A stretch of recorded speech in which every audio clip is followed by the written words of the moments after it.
단편소설 안개 낀 무인도 정소성. 요즘은 전국 어디를 다녀도 교통이 불편하여 쉽게 갈 수 없는 곳은 없다. 엔간한 섬은 죄다 연육구로 연결되어 자동차가 그대로 진입한다. 한라산, 지리산, 오대산 등 고산들은 등산로가 잘 개발되어 있어서 오르기가 한결 쉽다. 나의 초등학교, 중학교, 대학교의 동창인 연숙이가 살고 있는 교동도도 예외가 아니다. 최근에 연육교가 놓여져서 강화도에서 4차선 도로로 논스톱으로 진입할 수 있다. 교동도라면 역사적으로 연산군과 광해군의 유배지로서 알려져 있고 이런 사실 때문에 왠지 가기 어려운 곳으로 인식되어졌던 섬이다. 지금은 두 폐주의 흔적은 이 섬에서 찾아볼 수 없다.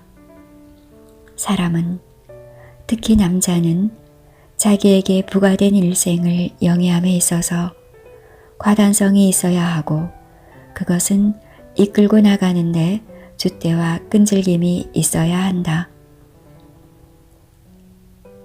그래야 뭐를 이루어도 이루지 나같이 한 여자의 환상에 휘말려 그녀가 흘리는 인정과 사랑의 한낱 희미한 줄기에 인생을 걸면 나 같은 패배자가 되기 마련이다.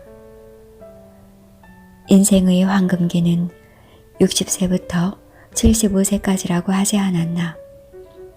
이런 시점에서 본다면 우리 둘은 아직 인생의 마지막 종을 치기에는 이른 감이 있기는 하다. 하지만 생의 마지막 종소리는 왠지 내 곁으로 다가와 있는 것 같은 느낌을 받을 때가 많다.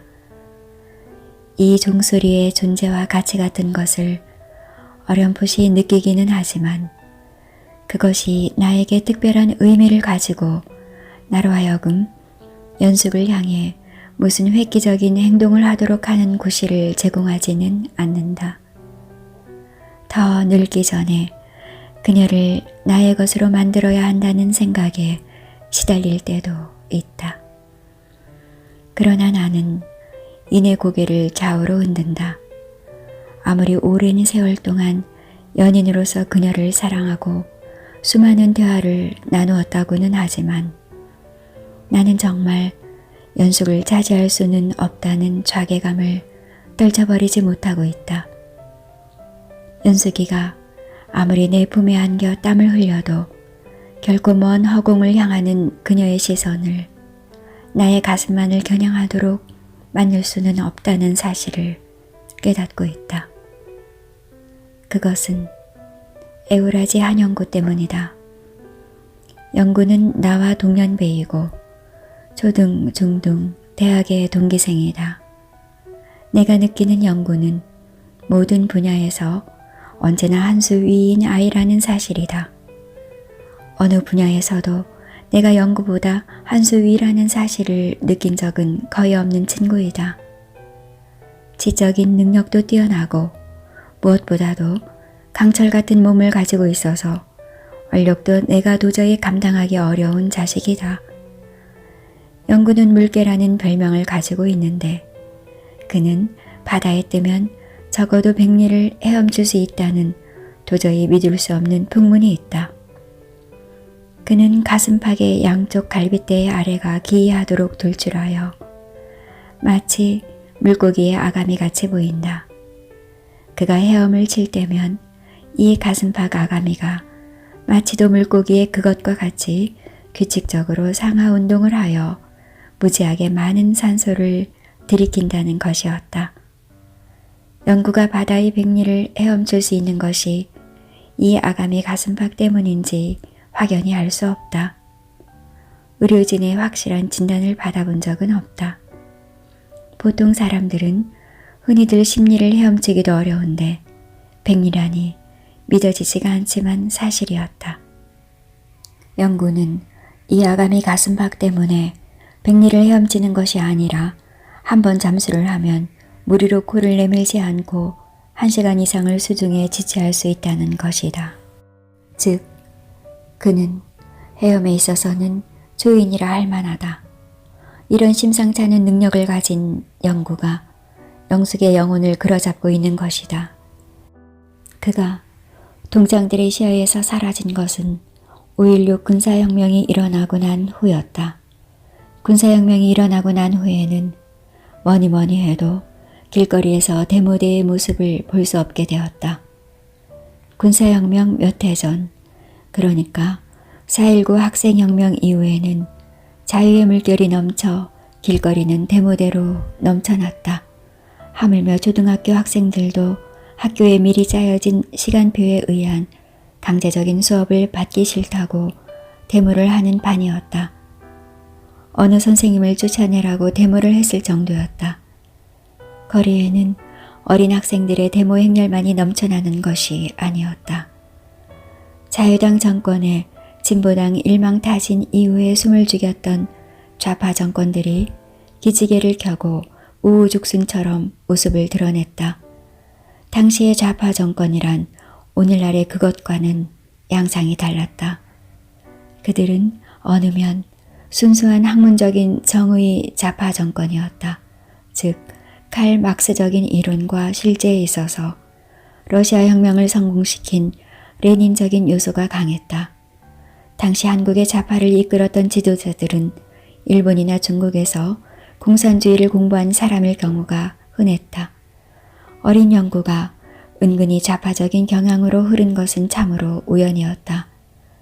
살고 있는 도시의 동남쪽에 위치한 큰 호수에서 초등고등학생 대상으로 수영대회가 있었는데 수영 잘하기로 소문난 영구가 여기에 참가하게 되었던 것이다.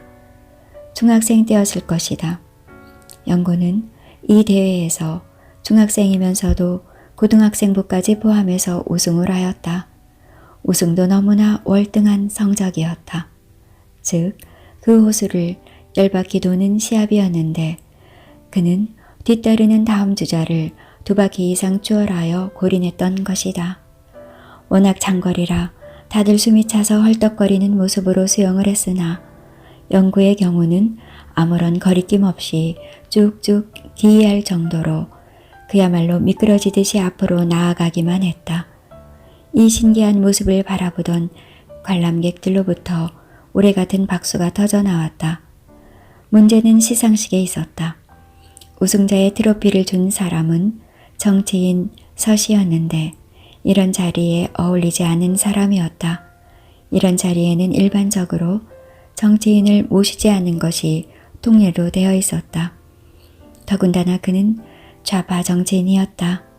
모스크바 대학에서 공부하였다는 학력을 가지고 있었는데 소련 말을 모국어 수준으로 한다는 것이었다. 여러 가지 소문이 보태어져서 그는 주민들의 큰 기대와 인기를 누리고 있었다. 소련 극동궁 사령관 치스카코프와 민정장관 스티코프가 서 선생만을 찾는데 박건영 선생도 소련 말을 잘한다면서? 잘하시기는 하지. 박 선생도 소련 유학파니까. 하지만 박건영은 유학기간이 3년밖에 되지 않아서 가끔 떠듬거리나 봐. 하지만 서 선생은 소련 사람하고 똑같다니까. 주민들은 아득히 흘러가 버린 옛날 얘기를 하면서 서 씨를 띄웠다. 그래서 당시 실시되었던 총선에서 서 씨는 전국 최고 득표를 하면서 유일 좌파 출신 의원이 되는 기념을 토했다. 당시 좌파들은 떠들썩하기만 했지 막상 대선이나 총선에 나서 보면 국민들의 지지는 거의 제로 상태에 이를 정도로 낮게 나왔다. 전쟁의 상처가 아직 가시지 않았기 때문이었다. 그러니까 서 씨가 여기 시상대에 선 것은 좌파 정치인으로서가 아니라 국회의원 자격이라고 함이 맞을 것이다. 너는 우리의 위대한 리더이다. 올림픽에 나가서 금메달을 따주기를 바란다. 수상자에게 수여되는 월계관과 상장을 받기 위해 단상으로 올라온 영구를 껴안으며 서 씨는 우렁찬 목소리로 격려의 말을 하였다. 그의 목소리가 얼마나 우렁찼던지 영구는 귀가 다 멍멍해질 것 같았다. 이날을 계기로 영구는 서씨의 열렬한 지지자가 되었다. 고등학생이 되고 대학생이 된 후에도 영구는 정치 강연이 있으면 빠지지 않고 쫓아가 들었다. 그러자니 영구는 자연스레 좌파적인 의식을 가진 청년으로 자라났다. 어느 개인의 인생의 흐름은 이상한 계기가 있어서 그 자신의 것이 되어 그 방향성을 가지게 된다. 수영대회가 계기가 되어 영구는 일생 좌파적인 삶을 살게 되었다면 이상하게 들릴지 모르지만 사실이었다.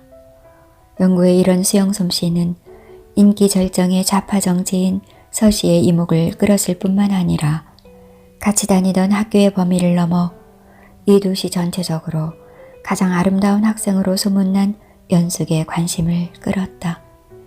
당시 이 도시에 무슨 학생 미인대회 같은 것은 없었지만 당시 시국을 주도하던 정치 바람으로 학생들은 자주 자기네 학교 학생들과 타교생들과도 어울려 데모에 나서기도 했다. 연숙의 미모와 활동성은 그녀가 공부만 하는 학생으로 치부되지 않게 했다. 큰 키와 세련된 몸매와 카랑카랑한 목소리로 뜨거운 물처럼 흐르는 정열적인 그녀의 언변은 단연코 지역 타 학교 학생들의 이목까지도 잡아끌었다. 이 두 학생들이 가까워지는 것은 당연한 일처럼 받아들여졌다. 호수 주변을 도는 것이 무슨 정형처럼 되어 있는 이 지역 수영 시합이 있으면 사람들은 시험에 임하는 선수들 못지않게 선두 선수를 따라 호수 주변을 뜀박질하는 잘 빠진 여학생의 모습을 보게 된다. 이 학생의 모습이 볼거리가 되어 그녀의 뜀박질에 방해가 되지 않도록 사람들은 자진하여 질주 공간을 만들어주기도 했다.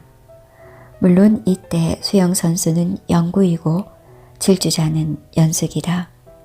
두 학생이 애인 사이라는 소문이 학내와 이 도시에 퍼지기 시작했다. 그러나 이 소문은 객관적인 여건이 그럴싸하다는 짐작에 의한 것이지 실제로 두 학생이 만나는 것을 본 사람은 없었다. 더군다나 나는 그런 소문을 일소에 붙였다. 연숙은 나와의 만남을 계속하고 있었기 때문이었다.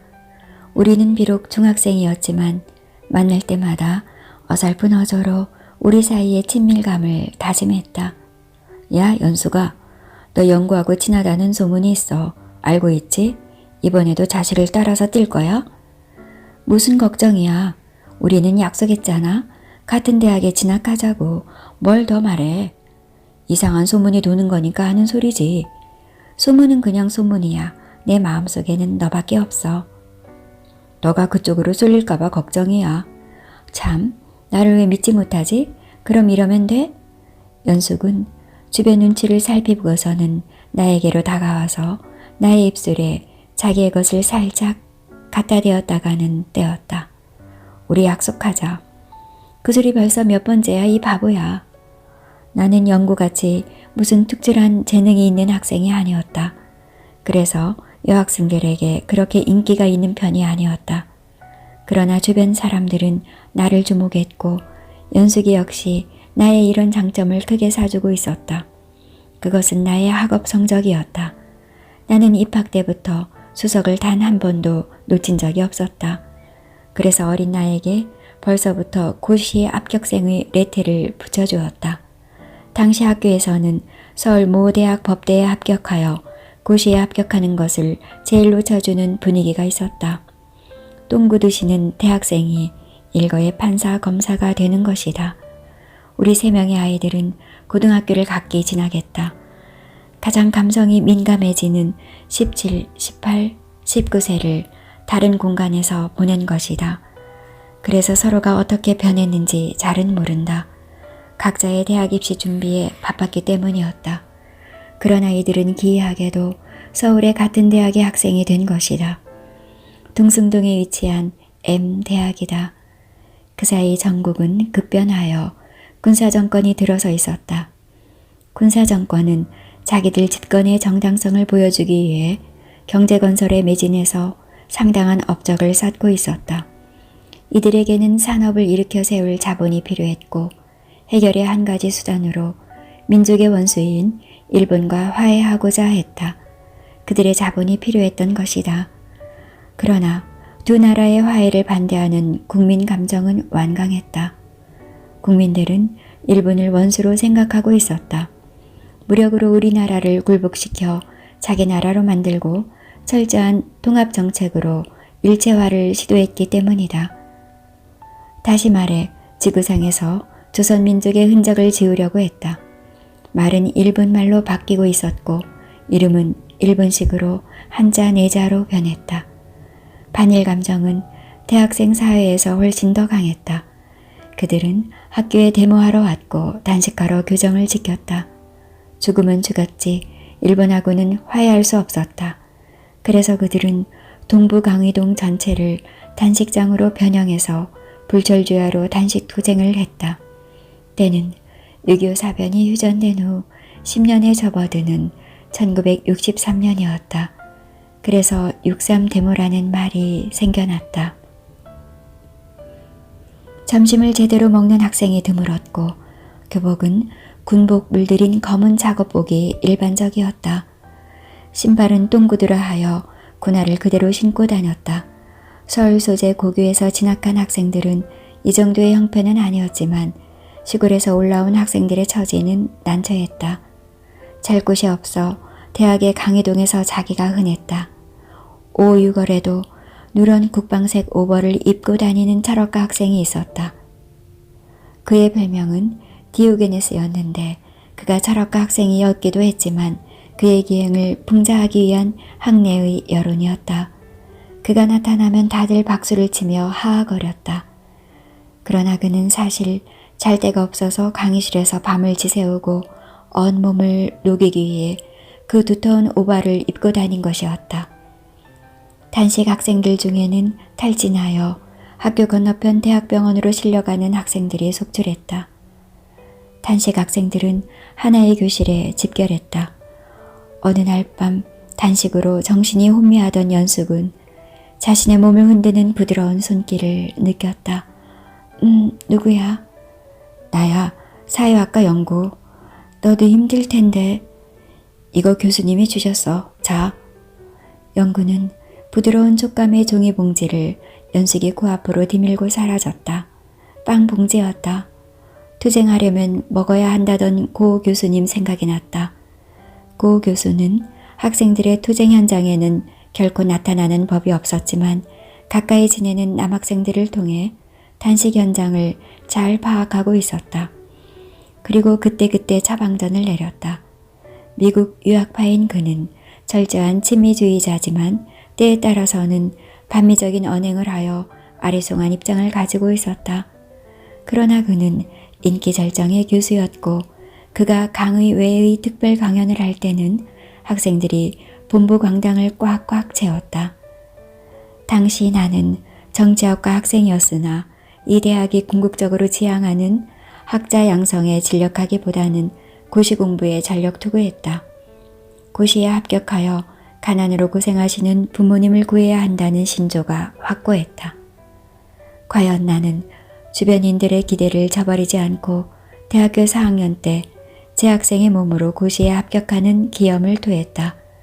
나는 졸업 후 사법연수원과 군 법무관을 거쳐 모든 수속을 마치고 20대 후반의 검사에 임명되었다. 그것도 나의 모교가 위치하고 있는 동대문지청에 공안 담당 검사로 발령을 받았다. 내 인생의 지평이 갑자기 달라진 것이다. 팔이 날리던 백면서생이 백만대군의 지휘봉을 잡은 기분이었다. 군사정권의 철저한 반공정책으로 숨을 죽이게 된 좌파 세력이 지하화하여 사실 실무를 담당하고 있는 공안검사의 입장에서는 더욱 골머리를 썩혀야만 했다. 나의 시선에는 모든 사람이 수사의 대상이었다. 이 세계에 들어오기 전에는 전혀 몰랐던 북의 첩자 활동은 상상을 초월할 지경이었다. 죽기 아니면 살기식으로 첩보전을 시도하는 양상을 대하게 되었다. 그러나 내 인생의 지평이 아무리 달라지고 심화 확산되었다 하더라도 내 청소년 시절의 친구인 영우와 연숙을 잊을 수는 없었다. 연숙과는 세상이 뭔지도 모르는 나이에 나름대로 사랑을 약속하지 않았던가. 같은 대학 영문학과를 나온 연숙은 강화도 어느 중학교에 영어 교사가 되어 서울을 떠나 있었다. 나의 일상은 너무나 바빠서 사실 연숙과의 만남을 까마득히 잊고 있었다. 세월의 세찬 흐름 속에서 우리들의 소꿉 연인의 약속은 흐려지고 있었다. 사실 얼마나 엄청난 호조건에 혼인 조건이 밀려드는지 정신을 차릴 수 없을 지경이었다. 차, 아파트, 현금 10억 원의 소위 말하는 열쇠 세계는 저리 가라였다. 거대한 빌딩 한 채를 들고 오는 축도 있었고 현금 100억 원이 든 통장을 내미는 축도 있었다. 이들이 돈만 많은 속물인가 하면 천만의 말씀이다. 유명여대 출신에다가 미국과 영국, 프랑스의 유학까지도 한 대단한 미모와 지성을 갖추기도 했다.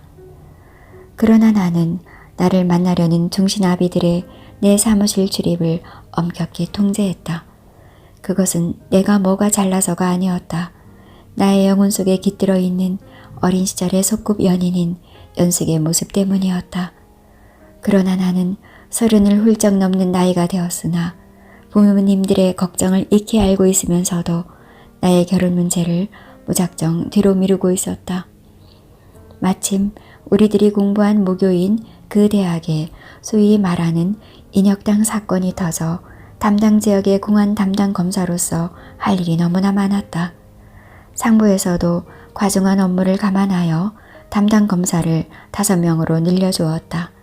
새내기 검사인 나는 나의 모교이기 때문에 학내 사정에 더욱 정통할 수 있다는 상부의 짐작에 부응하기 위해 더욱 사건에 결사적으로 매달렸다. 사실이지만 학내의 학생들의 반국가 분위기는 내가 재학할 때와는 판이하게 훨씬 더 심각하게 작용화되어 있었다. 이대로 가다가는 나라의 운명이 위태로워지지 않을까 걱정할 정도였다. 특히 박현채라는 인물의 존재였다. 이제는 학생 사회에서는 우상적인 존재였다. 그는 기이하게도 빨치산으로 산 적이 있는 기이한 존재였고 당시대 경제학으로서는 가장 두드러진 저서를 출간한 저명한 청년 경제학자였다. 그러니까 좌파 경제학자였다. 우리들 새내기 검사들에게는 과연 상대하기가 벅찬 지식인이었다. 학문과 투쟁과 실전에서 남다른 업적과 경험을 가지고 있는 이자는 검사들에게는 사실 굴지덩어리였다. 이 자들은 심각한 반정부적인 사상으로 무장한 좌파 그룹임에 확실했으나 검사의 입장에서는 증거를 확실하게 포착할 수 없다는 사실이었다. 내가 관련자들과 제1족특련과의 관계를 조사하기 위해 일본 출장을 간 사이 이들은 전격적으로 기소되어 사형 선고를 받고 즉시 집행되었다. 총 8명이었다.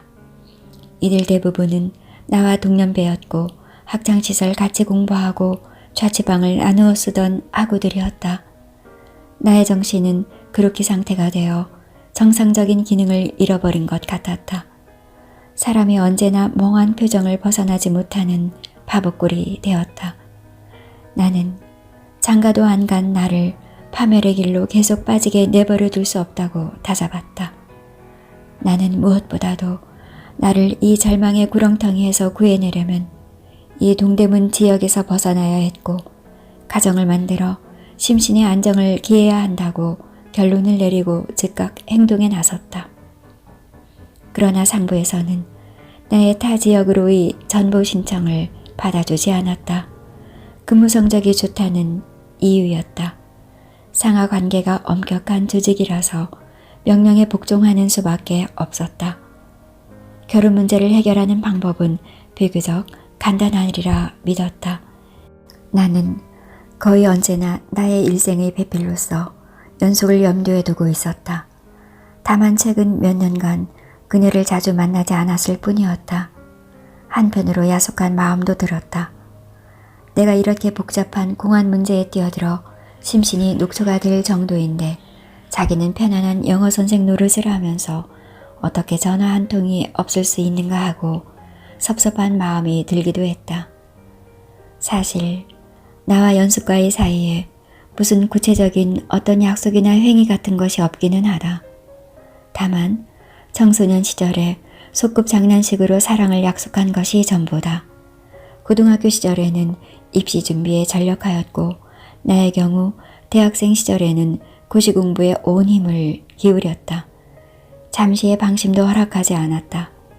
연숙은 그녀대로 입주 아르바이트로 학업을 이어가느라 그네 생활이 자유롭지 못했다. 우리는 대학생 시절과 졸업 후 직장 생활을 하면서 가끔 만나기는 했으나 그때마다 위기라고 할 수 있는 심각한 인생의 고비에 처해 우리들의 사랑이나 결혼 문제 같은 것에 대해 차분히 의견을 나누지 못했다.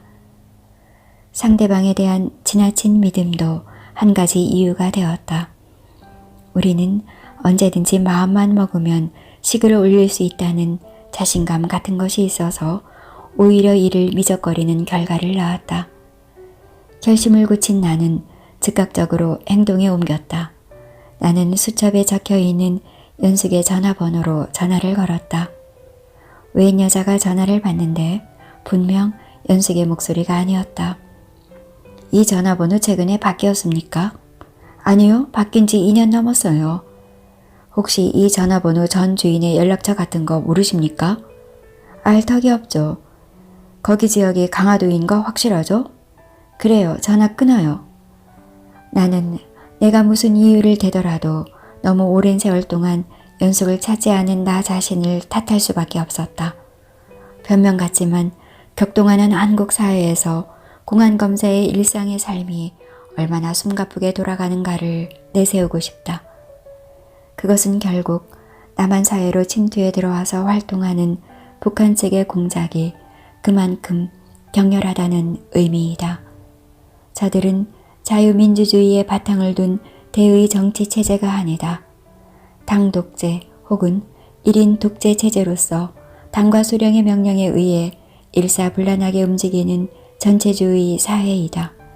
그러니 인권이라는 측면에서는 후진되어 있다고 볼 수 있으나 어느 한 가지 정책을 추진하는 데 있어서는 일사불란한 조직의 힘을 집중할 수 있는 장점도 있는 것이다. 나는 즉각적으로 강화경찰서 수석가로 오연숙의 소재 파악을 지시하는 공문을 띄웠다.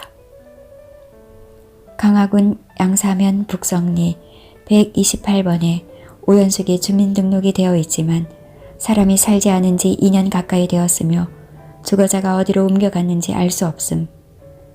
주민등록 이전을 하지 않았음. 양사면 면사무소에 주민등록 이전 흔적이 없음.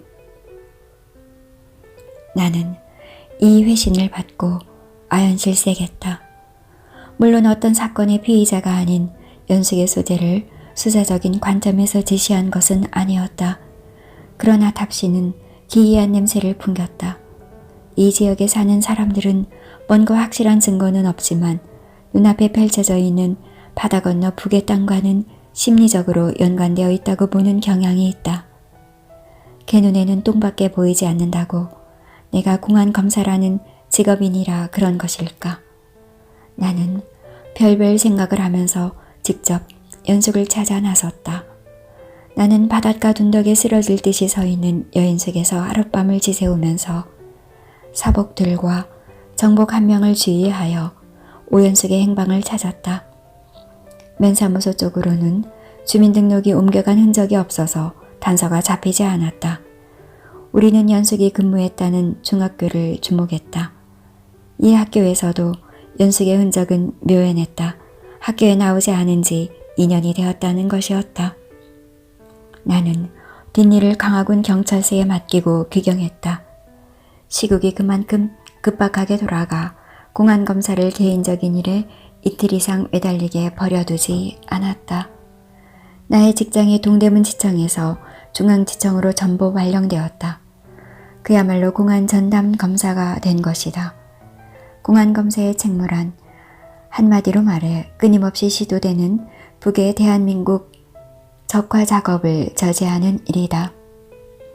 즉 간첩 잡는 일이다. 지청을 떠나니 오히려 모교가 있는 동대문 지역이 좀 더 객관적으로 보이는 측면도 있었다.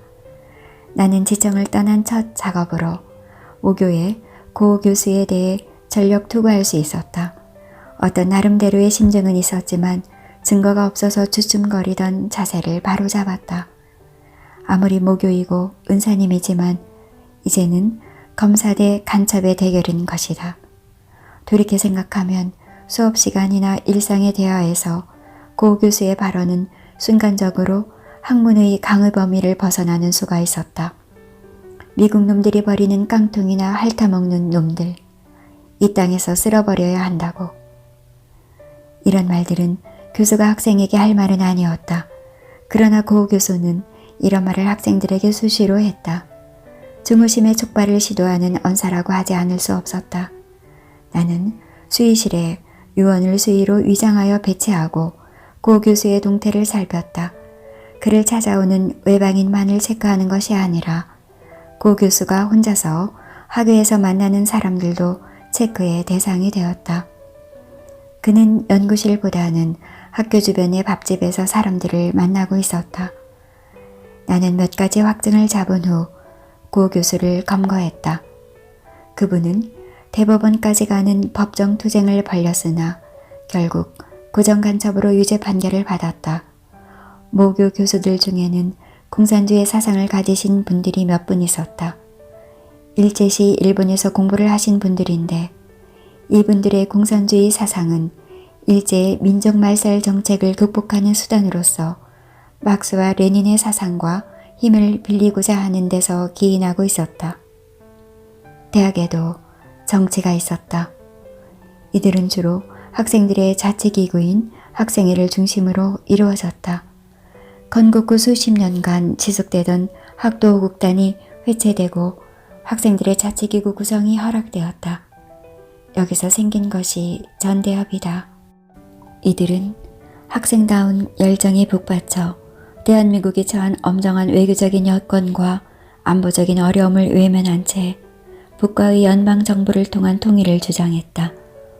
여학생 한 명을 북의 세계 청년 모임에 파견한 것이 그것이다. 북의 연방정부란 남과 북이 각기 외교권과 군사권을 가지면서 정치적 경제적인 면에서 통일을 이룩하자는 주장인데 주한미군 철수를 겨냥한 것이다. 대한민국의 통일정책은 남북을 통합하자는 주장을 하고 있다. 전성기를 지난 전대협은 한 중년으로 이어졌는데 친북 좌경 세력이 더욱 강화되었다. 이윽고 한 중년은 범청학년으로 모습을 바꾸었다. 이들은 북이 주최하는 세계청년회의에 2차례나 각기 남녀 대학생 2명씩을 북에 파견했다. 파견된 학생들은 임무를 마치고 귀국하지 않고 베를린에 있는 범청년 사무실이나 동경에 있는 범민년 사무실에 업무 보조원으로 머물렀다. 나는 불현듯 연숙의 실종이 이들 북파 조직과 연관이 있지 않을까 하는 의구심이 들었다.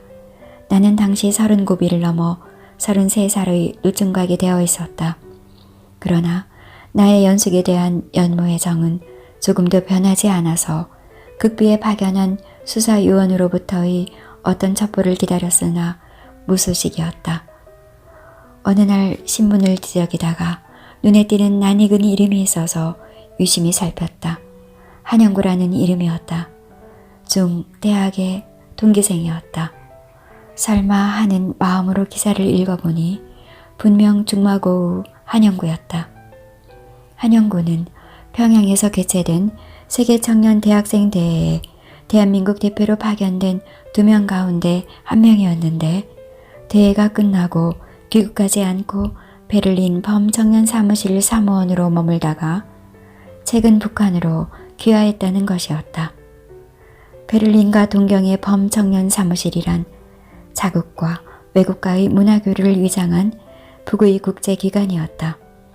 대한민국 내 좌파들은 여기 2 기구를 통해 전화와 무전 인터넷으로 북과의 연락을 꾀한다. 영구는 나의 둘도 없이 절친한 중마고우지만 어느 면으로는 두려움의 대상이기도 한 친구이다. 그는 학업 성적이 조금 뒤진다는 사실을 빼면 모든 분야에서 나에 비해 월등한 인간적인 역량을 가지고 있었다. 그는 학생회장 선거에 출마하여 당선되었을 뿐만 아니라 각종 서클을 조직하여 활동하였고 웅변반 반장이었으며 독서 서클의 회장이었다. 못하는 운동이 없었는데 그는 특히 수영에는 기이한 신체적인 특징 탓인지는 몰라도 초인간적인 역량을 가지고 있었다. 끝이 구부라진 1, 2m 정도의 대나무 작대기만 있으면 100리, 200리도 수면 밖으로 코를 내밀지 않고 물속에 잠겨 헤엄칠 수 있다는 것이다. 일부 대학생들의 정치활동은 점점 더 작용화되어 갔다. 그들은 이미 대학생이 아니었다. 대학을 발판으로 하는 전국 어느 단체보다 철저하게 작용화된 정치단체였다. 이들의 작용이란 해방 전후의 막스 레닌의 공산사회주의 이론을 따르는 작용이 아니다. 오직 김일성, 김정일이 주장하는 우리끼리를 떠받들고 연방제 통일을 지지했다. 심심하면 미국 문화원을 방화하고 미국 상공회의소를 잿더미로 만들었다. 하물며 김일성 빈소를 항내에 만들어 조문객을 받고 위대한 민족의 영웅을 잃었다고 눈물을 흘렸다. 어느 날 교동도에 파견한 요원으로부터 전보 업무 보고가 올라왔다. 오연숙의 소재가 파악되었음 교동도 북방 300여 미터에 위치한 무인도에서 혼자서 은거하고 있음. 민간인 접근 금지 구역임. 북과의 접촉을 기다리는 듯함. 자신의 흔적을 드러내지 않기 위해 연기를 올리지 않고 있음. 검거 여부의 지시를 바람. 위협적인 행위 일체 금지. 관찰만 할 것. 행동 여부는 나의 도착을 기다릴 것. 문자 보고를 받은 것은 새벽 3시경이었는데 내가 검사용 관용차를 타고 현장에 도착한 것은 5시경이었다. 나의 추측은 이상하게 적중되어 나를 극도로 흥분시켰으나 나는 어떤 비극도 피해야 한다는 생각을 했다. 공안검사 5, 6년 만에 수사 감각이 극도로 예민해서 나는 모든 공안 사건을 북의 공작으로 보는 것이 습관화되어 있었다. 거의 틀림없이 연수기를 움직이는 힘은 북으로 올라간 한영구일 것 같은 직감이 왔다.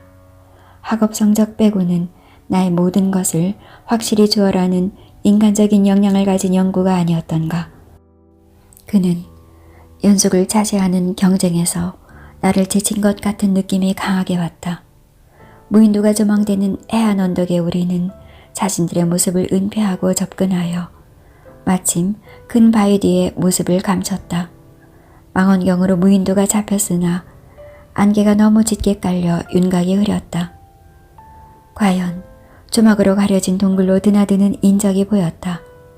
그렇게 보아서 그런지 사람은 여자이고 윤곽이 연숙인 것 같았다.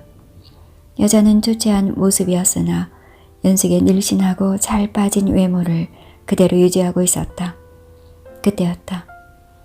바다로부터 한 남자가 상륙하여 여자를 들쳐업고 다시 바닷속으로 들어가는 장면이 짙은 안개 속이지만 어렴풋이 잡혔다. 그리고는 바다는 농무에 가려 시야에서 사라졌다. 우리 수사요원들이 익히 알고 있는 간첩들의 월북 장면이었다. 사격할까요? 권총으로는 안 돼. 사격 범위가 넘어. 하지만 나는 수사요원의 의심을 피해야 한다는 생각이 들어 먼저 권총을 빼어들고 몇 번 방아쇠를 당겼다. 그러나 그것은 떨리는 나의 팔 탓으로 엉뚱하게도 짙은 농무 속으로 그냥 당겨보는 사격이었다. 발동선 소리가 전혀 들리지 않는데요. 되졌겠지. 그리고는 파도 속으로 휩쓸려 들어갔을 거야. 지뢰매설 지역이라 접근이 어렵습니다. 확인하려면 날이 밝은 후 인근 부대에 연락하여 지뢰 제거반을 동원해야 합니다. 날이 밝으면 시체 회수 작전을 펴도록. 여명이 갑작스레 밝아졌다. 바다의 안개가 갑작스레 걷히고 수면이 드러났다. 나는 이상한 예감이 들어 망원경으로 수면을 살폈다. 망망대해가 펼쳐져 있을 뿐이었다. 그러나 범상인들의 시선에는 잡힐 수 없는 아주 작은 점 하나가 북을 향해 부지런히 나아가는 것을 포착할 수 있었다. 요원들의 눈에는 이 점이 띌 수 없었다.